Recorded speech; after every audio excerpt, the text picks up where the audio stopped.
friends, thanks for joining me for another tutorial in Melinda's Rubber Room. I'm Melinda Pierce and I'm an independent Stampin' Up! Demonstrator, and I'm here today to show you how to make this fun fold window card. It's a double window card. You can just do one if you choose to, but I'm going to point you down to my work surface and get right to it. All right, so I'm going to be adding all the measurements onto my video, so you don't need to worry about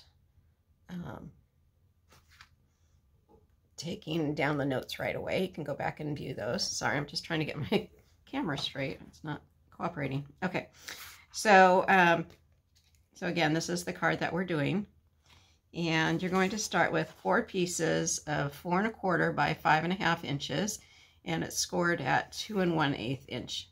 So you're going to cut 4 of those. I've already done that, and you're going to attach designer series paper that measures 2 inches by 5 3/8 to each of those sections. So you're going to have to cut 8 of these pieces out. Again, those measure 2 by 5 3/8. And I'm using the Daisy print paper this time. Sorry, just trying to make sure I'm putting this together right. And you're going to put it, so all of your base pieces are going to be valley folds, I guess. So it's going to have a valley right here. And then you're going to adhere your designer series paper right in the center of those sections. Okay, so I'm just going to go ahead and do that to these. I've already done that to my other pieces, so you don't have to watch me do that.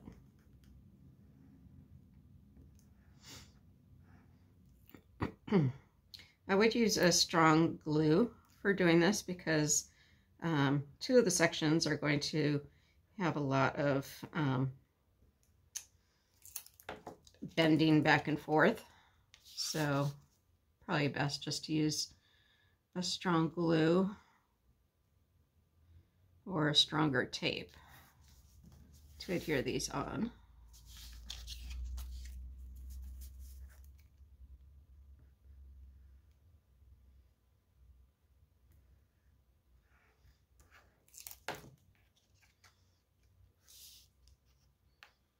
You can see I'm using the Daisy print paper from the main catalog on this sample here.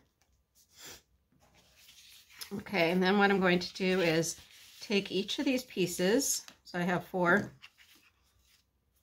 My 4 bases already covered with designer series paper. And I'm going to go ahead and adhere those to each other. So just take this one.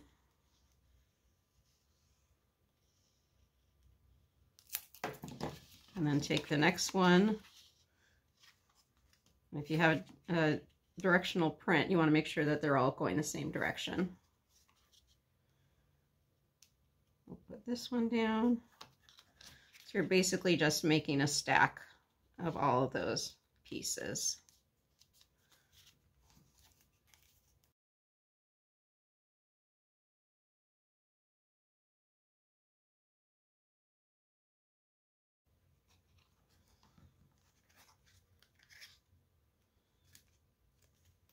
Like so. And then when you open that up, each of those sides will open.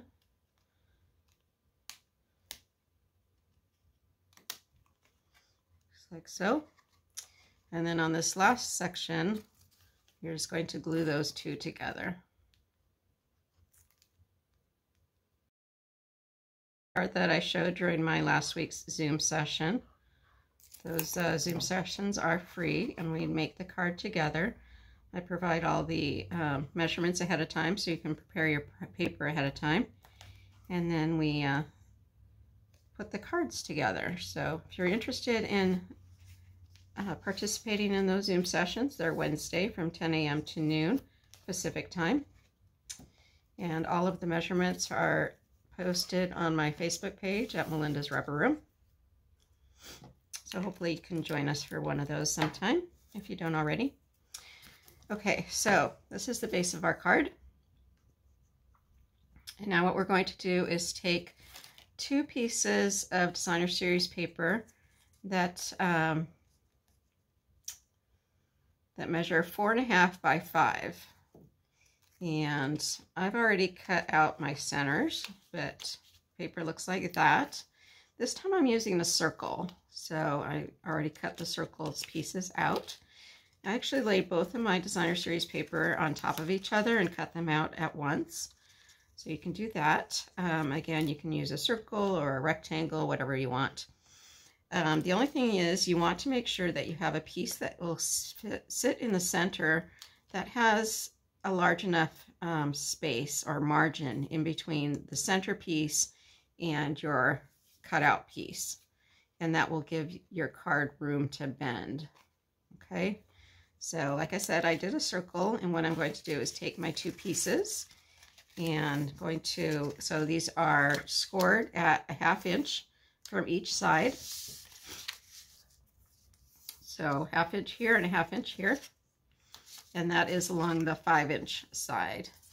And now I'm going to go ahead and put some glue down on those little tabs. I know there's still glue in here.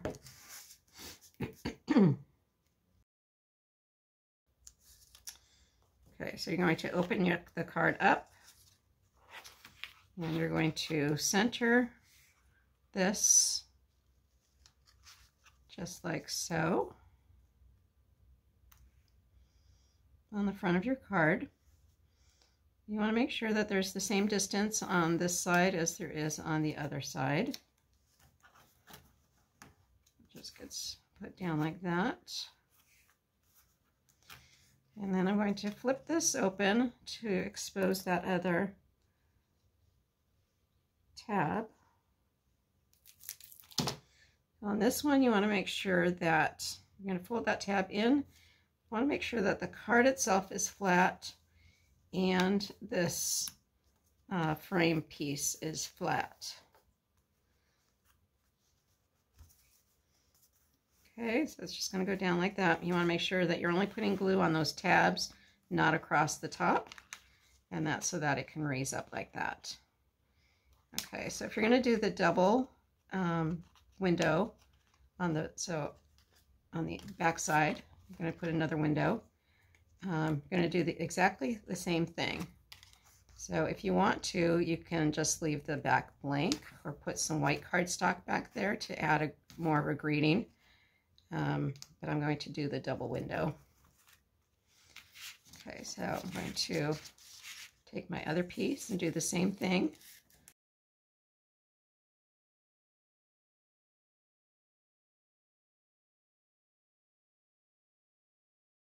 Okay, and now that's going to create that 3D window. All right, so now we have two little pieces that are the pop-up mechanism. This measures 1.5 inches by 2.5, and it's scored at a 1/2 inch on each side. Okay, so you're just going to fold those tabs in. If you want, you can take your bone folder or scissor or something and just kind of loosen up those fibers a little bit by going like that. That creates more of a bend. So you're going to fold those tabs in, put some adhesive on there, and that's just going to go right in the center. So the adhesive side is facing the card base. That's going to go right in the center of your circle or square or rectangle, and that goes just like that. Do the same thing on the other side. Okay, so now there's the card. And now I have the circle that's going to go on the front of my card. I haven't decided what I want to put on the back side for my greeting. So this one is just going to be a blank card, but I am going to stamp a little daisy. And I'm going to, this is, what color is this? Crushed Curry, which is the same color as my card base itself. So I'm going to take the bolder image, I'm going to stamp that off and then stamp back on my card or on my die cut, just like so. And then I'll take the line image. This time I'm going full strength. Let's see if I can line this up without getting my head too much into the camera. This one's tricky because it's so light. There we go. So there's the little daisy. And I'm going to go ahead and tape that right on the front, like so. So what you want to do is just take a line of the glue, or you can take pop dots, but you just want to put glue down that center. And that's going to fit right on like that. And by only putting the glue on the center, that's going to allow that circle to pop up. So you can see how that pops up now. Okay. I'm just going to let that dry a little bit more and it'll be centered and pop up more. I don't know if you can see that on the camera. Okay, so then I'm going to add a greeting to it later and put another greeting down at the, maybe down on the bottom, and then a greeting on the back side as well, or just an area where I can sign it. The card will lay down flat for mailing, and if you do have a space in the back to sign, it lays down pretty flat, so you can still sign your card or write a little note. So anyway, I hope you enjoyed that tutorial. Fun and fairly easy card to make, and I think your recipients will really enjoy it. So I hope you enjoyed that tutorial and learned something new. And if you have any questions, feel free to leave them in the comments on my YouTube channel, or you can message me on Facebook at Melinda's Rubber Room. I'd be happy to help you with any questions you might have. If you'd like to purchase anything, you can do so on my online store at melindapierce.stampinup.net. Thank you. Enjoy your day. Bye-bye.